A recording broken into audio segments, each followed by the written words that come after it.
Hey guys, welcome to another video. Today I'm going to be going over the Shin armor. This is a very simplified design, but I intended it to be that way since I wanted it to be easier to put on as compared to the Clone Trooper armor, which is a lot more complicated. As you can see, I made a knee pad, and I'm going to try and make this knee pad independent from the Shin armor, that is to say, not directly attached to it, like I did on the Clone Trooper armor. I'm hoping that this will add a hint of realism to the suit, but with these independent knee armor pieces, it can be difficult to get them to stay in place or in line with the Shin armor, but that will be for another video. This video is just going to focus on the Shin armor. The template is already available on the RPF in the description, so you can go ahead and download it and follow along if you want to build this suit as well. Also, for those of you who don't know, I now have a Discord server that you can join with the link in the description. You can go ahead and ask a question or show off your work over there, and there are lots of helpful people if you do have a question.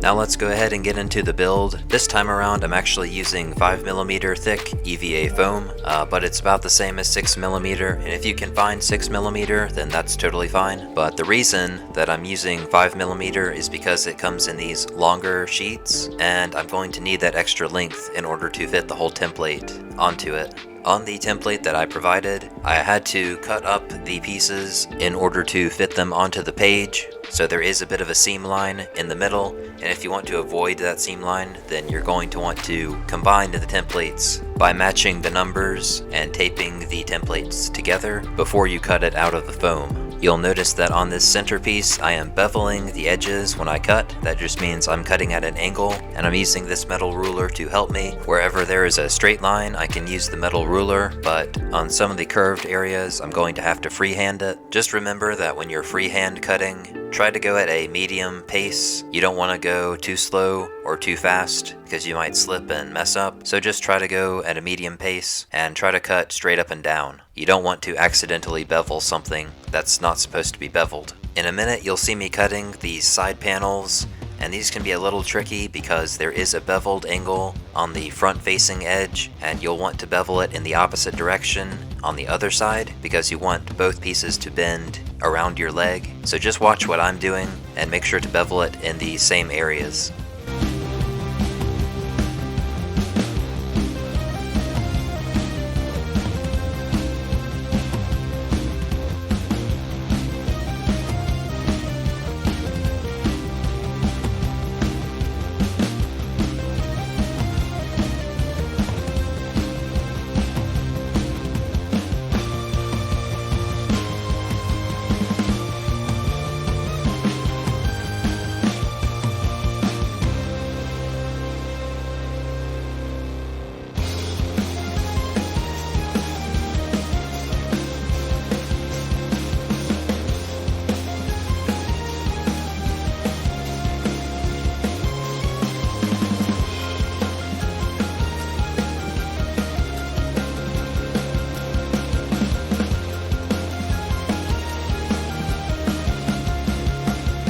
Now we're going to attach a back piece to the Shin armor, and this is just a really simple rectangle that I'm going to glue on either edge and just wrap around my leg.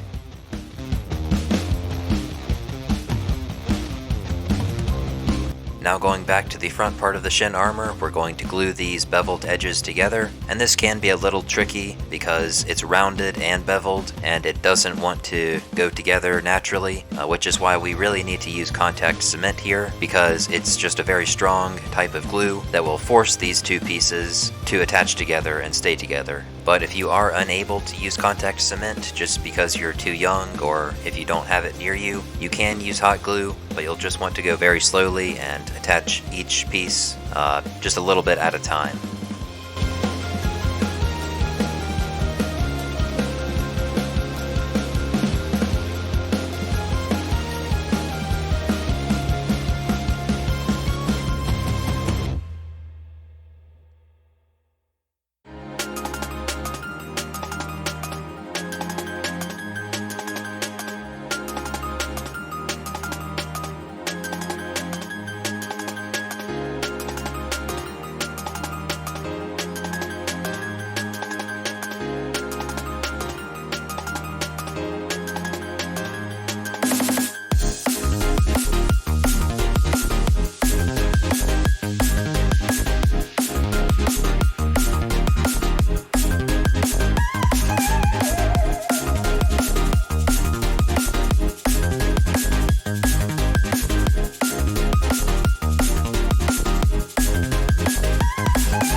going to attach this back piece of the shin armor, and I'm just going to draw out on the inside of the front part of the shin exactly where I'm going to glue it down. You'll want to make sure that it mirrors on both sides so that you don't end up with a crooked piece. And you also want to make sure that you have enough room for your heel to slip in. That's usually the part of your foot that gets caught. You'll also notice that I'm going to use some hot glue around the edges. This is just for extra security, but it's probably not necessary since contact cement is so strong.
Now I'm going to attach a little strap to the bottom of the shin armor just to hold it more in place. This is just a small strip of elastic that you can get from any craft store or fabric store, and then I'm going to attach it with some contact cement as well as a bit of hot glue.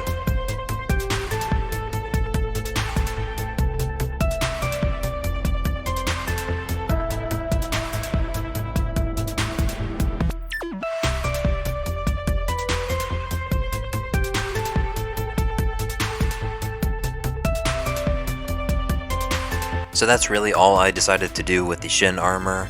I did add an optional piece to the back of the shin that covers the whole back part of your leg. However, I decided to just use a simpler design because I wanted it to be easier to put on and I didn't want to have to use any Velcro.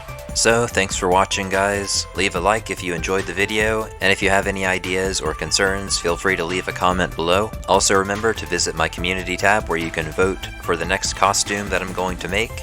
You all voted Star Wars, so I'm going to make another Star Wars suit this time around. There are actually 2 polls that I created just because one poll was not enough to fit all of the options on it, so please vote in both of them if you want to have more options. I also want to say a quick thank you to my Patreons who have supported me through all of this. I'm still working on getting rewards out there for those who went the extra mile on Patreon, so if you have any ideas for reward tiers, feel free to let me know about that as well. I intend to keep all of my templates free forever, so we'll have to find a workaround with that. But nonetheless, you all are awesome, and I'll see you guys in the next video.